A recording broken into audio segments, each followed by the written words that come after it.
On the lips of many Kenyans is the issue of food security. Is Kenya food secure?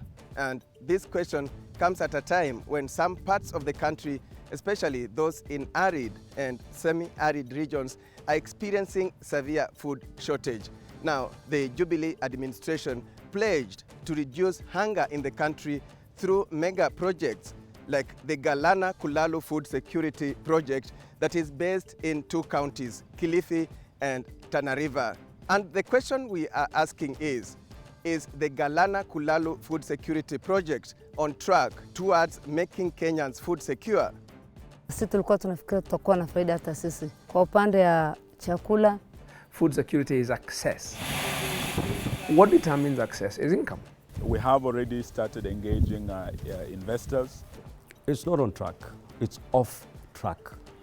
We've yet to reap the benefits. We have done work to the tune of 75%. Mimi nasema haina umuhimu. That will be extra food. Kuanzia mradi uanze, wengetu tumepata kazi. Ungeinvest pesa mingi ije kwa wakulima hapa North Rift. But first, here is our fact sheet on the food security situation in the country.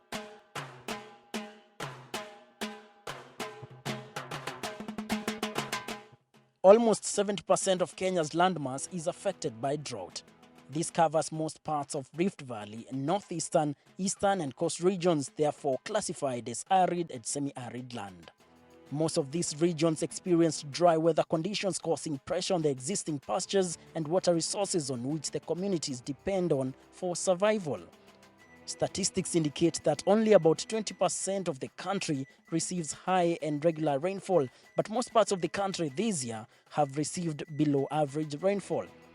In Kwale County, during the month of October 2016, milk production fell by 41%.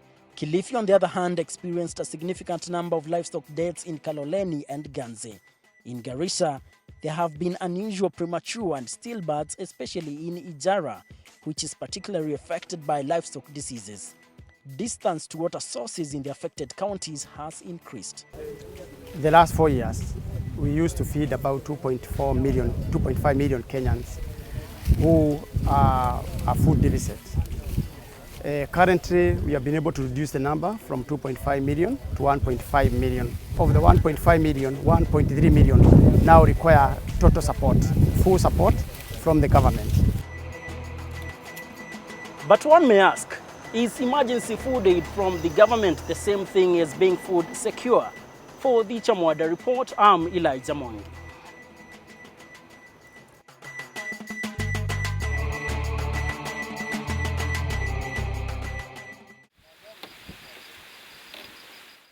Before we delve deeper into whether the Galana Kulalu Food Security Project is on track towards making Kenyans food secure, let us examine what food security means. Now, it means different things to different people. Food security inamaanisha ni vile chakula iko katika nchi ya Kenya.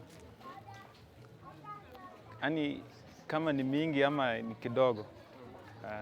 Food security could also mean fair distribution, because what we see now, other places have enough to feed the population, other places people are starving. While many look at food security as a production issue, economic analyst David Ndii looks at it from the perspective of distribution and access. Food security is when people have access to adequate, nutritious, and acceptable food. The definition, if you go and look at it, will tell you command over food. What determines access is income. Okay? So if you want to look at food insecurity, especially chronic insecurity, you're saying people who do not have enough income to buy food, even if it's available in the marketplace. Then there is food security as a right. Indeed, Article 43 of the Constitution of Kenya explicitly refers to the right to adequate food in the context of economic, social, and cultural rights that are essential for people to live in dignity. Section C says in part, every person has the right to be free from hunger and to have adequate food of acceptable quality. We know that half Kenya's population, just about half, doesn't get enough food to eat on a continuous basis. So half of our population is undernourished. Of that, a half of those, which means a quarter of our population, is severely undernourished. By severely undernourished, we mean that if those people used all their resources, if they used all their income just to buy food, it still would not be adequate. It is within that context that the government of Kenya embarked on the ambitious 1 million acre irrigation initiative to increase maize production in the country, in turn contribute to the lowering of maize prices, apart from enhancing job creation to improve on people's incomes. One of the mega projects in the countrywide 1 million acre target is the Galana Kulalu food security project that was launched in January 2014. The future of the project is dependent on the success of a 10,000 acre model farm that is still underway. We sought to find out, 3 years later, is the project making Kenyans food secure? Irrigation is really the answer. For us to have affordable unga, we must produce enough. The 1 million is actually an accumulation of all the acreage that we're doing across the country, not just in Galana. As we have said, we have the 10,000 model farm, then we are going to open up to 500,000 acres. But nationally, as we speak right now, we are almost at 500,000 acres nationally. And we believe by 2017, we should have 1 million acres under irrigation.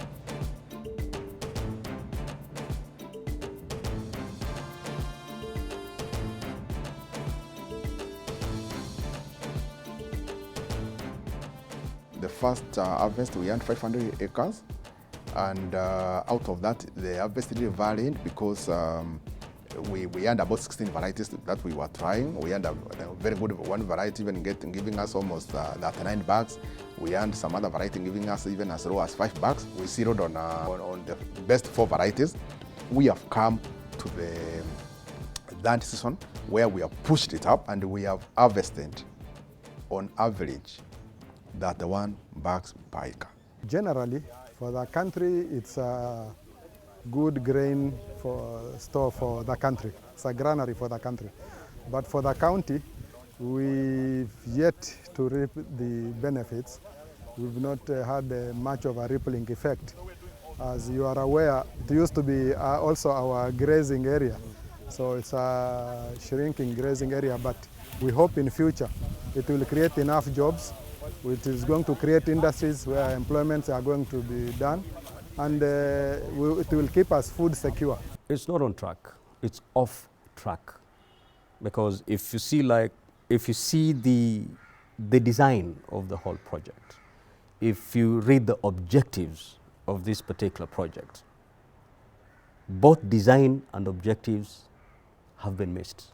And this is happening because of the way we're implementing this particular project. Leave alone making unga come down to 40 shillings per packet. You know, you can only bring down prices for a commodity that is available. By around September, we hope that 10,000 acres will be under irrigation using the center pivot system and drip system. Most of the machines have already been delivered. But that was never the case. We asked the Cabinet Secretary for Water and Irrigation on why that target was missed. The equipment delayed in being installed. The second intake took quite a bit of time to construct. The contract period is up to March 2017. As we speak, the preparations, the bush clearing, everything has been done, and we should be able by March to have the model farm ready. The model farm is funded by the government of Israel to the tune of 7.2 billion shillings after being scaled down from 14 billion shillings. Out of the 7.2, 4.1 has been utilized and released for that matter. The balance is available for our use as we continue. The loan will be paid by Kenyans through taxpayers' money. But the interest rate is so low as compared to interest rate that we have in prevailing banks, because this is below 1%. Yeah, it's actually below 0.5%. Information in the public domain is that the government of Kenya had committed some 3.6 billion shillings in the national budget in the 2013-2014 financial year and some 3.5 billion in the following financial year before the Israeli funding. We sought to find out from the Agriculture Committee whether the money was released and spent. No one single cent has been released to NIB. The Treasury at the supplementary level, they squash off the entire figure, leaving the NIB with the debt. The NIB spent some 2 billion shillings also to clear the bush. And after they clear the bush is when now the contractor comes in. In December 2015, the National Assembly Committee on Agriculture decided to scale down the budget on the grounds that certain components like a mill and a training institute were not necessary at this point. Why do you have a 10,000 demonstration farm in the first place? 10,000 acres. It's just so huge, so big for you to use it as a demonstration or to confirm that this project is viable. With so many other components accompanying, and with the 14 billion resources which are not available within the treasury or locally, it becomes an issue. Scale down in the sense that you have to do it in phases. Now, without the training center, it's going to be very complicated to transfer this knowledge. And it's, I believe it's pity, to invest so much money in such a farm with such a technology, and at the end of the day, you haven't got the capacity to run it. But the National Irrigation Board says the components will be reintroduced in future. Some of these facilities, especially the milling facility, we also feel that the private sector, we can be able to partner with the private sector, then bring it on board, do the milling. All said and done, the other key mathematics Kenyans would like to know is whether the yields so far are worth the multi-billion investment aimed at bridging the gap in Kenya's maize production and consumption. If you look at the production cost that we're incurring in Galana today, we are producing a bag of maize, 90 kgs bag of maize, at around 1,000 Kenya shillings. Other people outside in Galana are producing even to the level of 1,800 to 2,000. And for us to produce at 1,000, there must be that initial investment. When we are talking about, for example, major intakes, when we are talking about major water conveyance system. You see, there's what we call fixed cost and variable cost. If we can remain focused to the goals of this project, we will make it as a country. We will become food secure and remove the deficit that we keep facing every year and save on a lot of the forex we use every year, foreign exchange, to bring in imported maize. And this, as you know, creates a lot of jobs. It creates economies around this farm. If these commodities were available at world prices, food would be a bit cheaper. If that's what you wanted to do, and you're saying there's a deficit which is pushing up prices, the most immediate thing to do is to allow imports. Galana is an answer, and it is a very, very bold step, because if you look at the gap between, as we have said, the gap between production and consumption, it is so huge that our small-scale farmers can only contribute a small proportion, and they need to do that. But Galana will come in and they will bridge that gap very quickly. It's only that people know that Galana is a 1 year or 2 year or 1 term of the presidency. No, Galana is a long-term program, but we were probably very ambitious when we said $1 million, and people expected $1 million the following day. We have enough model farms. The large-scale farmers have shown how the pivot systems. You go to the Lamea estates and you see this pivot, this big pipe which goes around, and there is water drizzling all the way around as it goes around, and then these models are well proven. I think the issue is subsidy, the issue is resources to be able to purchase these units. The vision of the project is more than just maize. What we'll see here as we move on is other rotational crops will be brought in between the seasons. The aim, however, is that upon completion, maize will take 500,000 acres, sugarcane 200,000 acres, ranching 150,000, and horticulture 100,000 acres. Tunajiuliza kama wakulima wa North Rift, kama hii project ni worth, because huku tunaweza produce mahindi mingi na bei inaenda chini. Mbona tu invest pesa mingi iende Galana Kulalu project na tunge invest pesa mingi ije kwa wakulima hapa North Rift? Quoting an example of Ahero irrigation scheme which added rice production in Nyanza. So I believe that will be extra food and therefore the people of Kenya will have more food to eat. Kwa maoni yangu ni mradi ambao utatuletea manufaa. Sasa hata kwenda huko enda mahali kama hiyo Galana na hapa imeshinda huko itawezekana? My view is that yes, Meru will benefit from this. That's not enough to feed this country.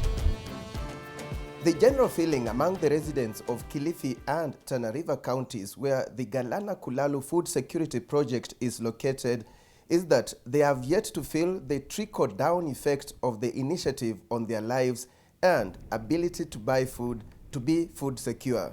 Hii mradi kutoka lianza, sisi tulikuwa tunafikiri tutakuwa na faida hata sisi kwa upande ya chakula, na sisi pia tukipata hiyo chakula tunaweza kujisaidia, lakini nikiangalia hivi hii mradi hakuna chochote inatufaidisha. Sisi bado hatujaona unga ambao mahindi yake yamezalishwa hapa kwa hii shamba. They feel that the price of maize flour or unga should have come down by now. Unga kama huo mwaka wa 2014 ulikuwa unauzwa shilingi 100, kitu shilingi 100. Na sasa kufikia sahi dakika hii, siku hii ya leo, unga huu unauzwa 130. But according to the government, the price of unga will come down not just because of a successful Galana Kulalu project, but from cumulative production across the country. The way forward is that as we increase the area and the crop, we will be able to influence the prices down. I would expect that in the next 2 years or so, we will see quite a decline in the price of unga as a way forward. Yes. For this project to reduce the poverty levels in Kilifi, then the people of Kilifi, the benefits of this particular project ought to trickle to the hands of Kilifi people. But that is not the case.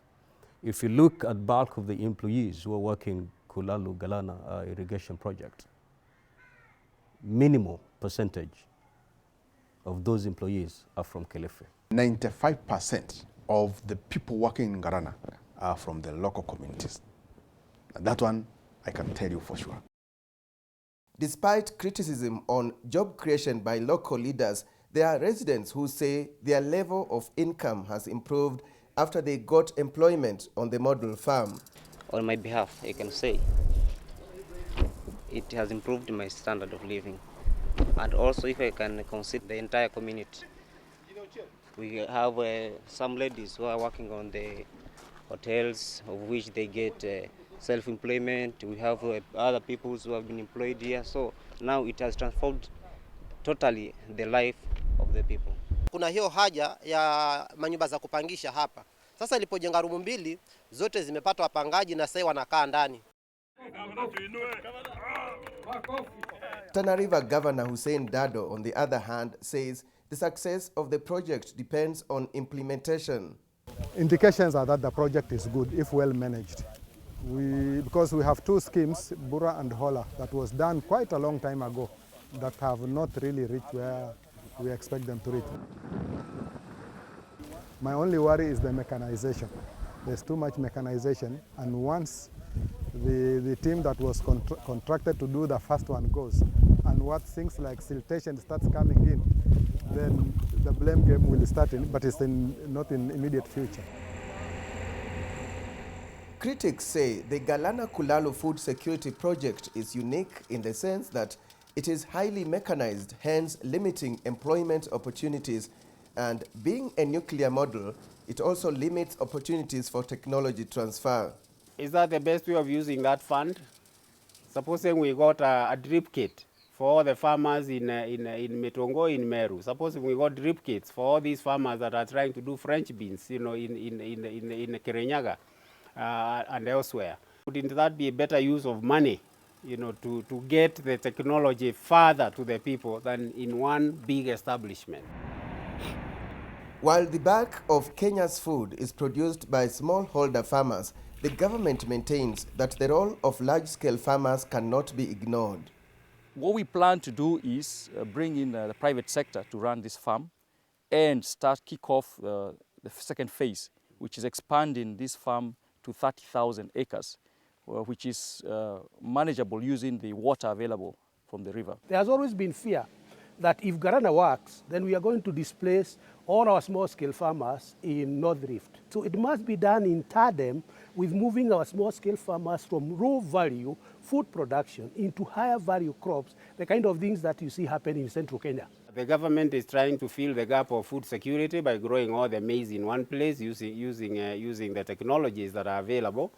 But in my opinion, it doesn't translate into getting the country, self-sufficient. Remember, there is also the northern part of this farm, which can be used to raise cattle for beef. And the land use then will be oriented to the demands of Kenyans and demands of any livestock project that will come up in the north part of this project. Part of the challenge for us, for our poor people, is that our poor people pay a lot of money for things poor people in other countries don't pay for. Once they have the purchasing power for food, that in itself would stimulate production because there's a market. It is over 75,000 bags of 90 kgs that we have been able to get this season. 62,000 bags of the Galana maize was handed over to the Ministry of Devolution to be distributed as relief food at a ceremony at the Galana Kulalu model farm. The ceremony was attended by the Tana River County Governor, among other leaders. Tana River and Kilifi, that host the project, are top on the list of 6 counties in the coast region to benefit from the harvest. 97,000 households were affected, of which maybe 46,000 are in dire need in this drier part. And we had to intervene to save life. The areas that are feeding Kenyans are those areas that we never expected anything to come out of them. And therefore, this is a major milestone for this government, that the people of Coast Province today will not have to go looking for maize all the way from Kitale and other parts of this country. We do not want the people of Tana River and Kilifi to die of hunger when we have enough food right here in Galana. There is a side of the bargain where we agreed with the national government, out of the 1.2 million acres, of which 800,000 is in Tana River, to release about 250 for the pastoralists to keep their way of life. That is in process, with a corridor of 6 kilometers to the river for watering animals, and also to put some water pans within those areas. Once that bit is done, then we will support it fully. 3 years on, all eyes have been and are still on the multi-billion shilling project, the first of its kind in Kenya, with many players, huge promises and huge expectations. By March, we will be doing what we are calling the launching of the Galana project, where we will be saying we have completed the project. But as we are doing this, also we are preparing to get on board the private sector to take up the production component of it. Government will remain learning the infrastructure and providing irrigation water to the commercial farmers. Well, in the end, it will be the trickle-down effect, especially on the price of unga, many will be looking for, as this has always stood out as the biggest objective of the project in the eyes of many Kenyans. Whether this is true food security for Kenya or not, and whether the project helps to put an end to routine hunger, is something for Kenyans to consider, something Kenyans have to think about for themselves, something Kenyans have to make their own minds up about. I feel they're going to waste a lot of money on that. To me, it is a viable project. Galana Kulalu could have just taken place the way the government anticipated, or the way they could have originally, the intention that the government had. Then I'm sure this country would have, could not be able to say food sufficient, but 70% of the food problem could have been solved. On that note, we come to the end of the show. We looked into whether the Galana Kulalu food security project is on track towards making Kenyans food secure. You've heard it, you've seen it, you've participated in the show. Remember, you can still watch this edition on our online platforms. On behalf of the crew, thank you so much for watching, and bye-bye for now from Galana Kulalu Food Security Project in Kilifi and Tana River counties.